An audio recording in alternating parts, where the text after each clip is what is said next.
Helping children to develop healthy behaviours at a young age is critical to the health and success of Nova Scotia.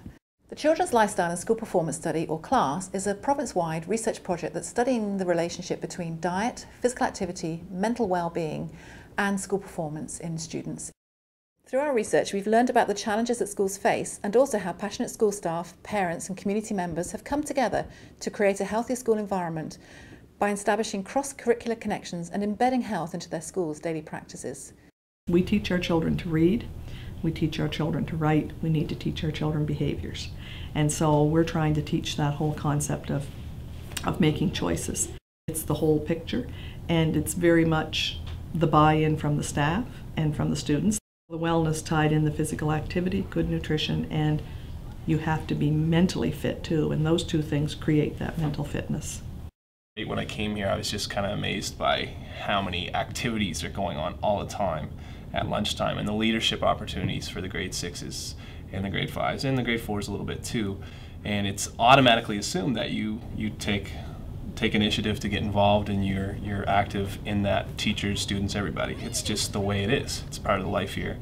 Know what self-esteem means, or what you think it might mean, or you can give me an example of self-esteem. We have a huge amount of extracurricular activities here that either start their day or that they go throughout the day. So, you know, when you're talking about kids being able to play basketball in the morning, being able to do wee dance, running clubs, soccer. Where we go around to classes and we read and we try to promote healthy living in the school. We do it with the whole school. We have the greening of the tree, which promotes people to walk or bike to school. If you have a brown one, it means that your parents or someone drives you to school. If you have yellow, it means that you come on the bus. And if you have green, it means that there's either walking or biking.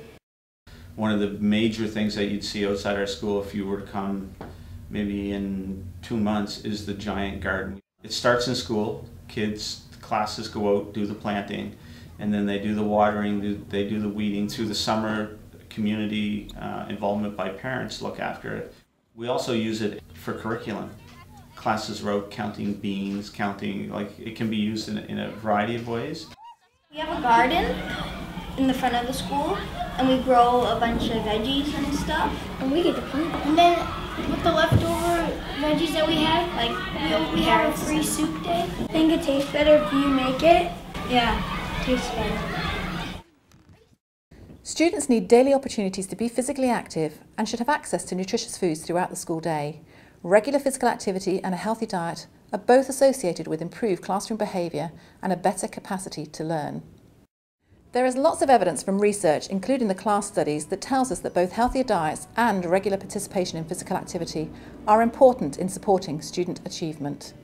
Healthy Nova Scotia schools ensure that students have daily opportunities to be physically active through physical education, active free play and extracurricular activities during lunchtime as well as before and after school. These schools also have universal breakfast programs and healthy snacks throughout the school day to ensure that all students are well nourished and ready to learn. School gardens have helped to reinforce healthy messages by engaging students in the cultivation of fruits and vegetables and preparation of school snacks and meals. These healthy school activities have also helped students meet curriculum outcomes in health and other subjects. If they're able to learn in an environment that they feel nourished. So not just nourished their body, but also nourished their mind, so that there are supports put in place for students to learn at the greatest capacity.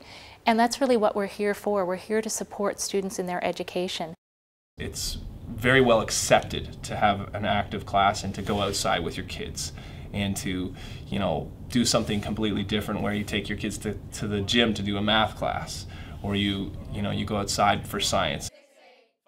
So if you had expended some energy, you've had some positive bit of time in your day where you've been doing some physical activity and your belly is full, you're not only going to be able to focus more, but your brain's going to be able to work a lot better and be able to actually listen to your instructions, listen to the mini lesson that you're learning, and then actually take that and transform it and output it onto some sort of paper or to demonstrate that you understand that concept. I get really excited and happy because I really like to help out with stuff in the school. Well, I think they feel kind of proud to help out and stuff. They feel good because they're helping make schools healthier. I think it just sets a great foundation for the kids as they grow older, that they'll make better choices and make better choices for their families. I think it definitely is carried on in my home. Like last week we were in the grocery store and my son threw in a bag of baby carrots, which that's what he really enjoyed here. So it definitely carries on at home, and I think what they're used to here, it's habit. And I'm very much, it takes a village to raise a child. And we do sincerely try and model that. The kids are the easy part. Changing how adults think is really difficult at times. When we first started giving fruit and vegetables, the lineups were incredible. But when you have a whole village involved in what's best for the school, I'm finding that we've created probably well into 30 strong community partners. And with having those community partners checking in with us and, what can we do to help you? It's contagious. Once you get one group involved, you start being contacted by other groups that would like to be involved. We've also put out a program not just for the local school, but we have it for other community groups and for sports teams, anyone. If they save their receipts from here, we give back 3% that they can then use to buy product or put towards another fundraiser. So we've tried to do little things. We're not a very big business, but I think little things can go a long way. I think that they can see the connection between what's next door to them as children and how hopefully they can see as they grow up that they too can give back to their community. Many of our schools rely on those intricate relationships between community partners, health partners, recreation, families, to come together and create a committee that really focuses on the health and wellness of the school. And that's really been our greatest asset, is that grassroots beginning, and so that it becomes more sustainable.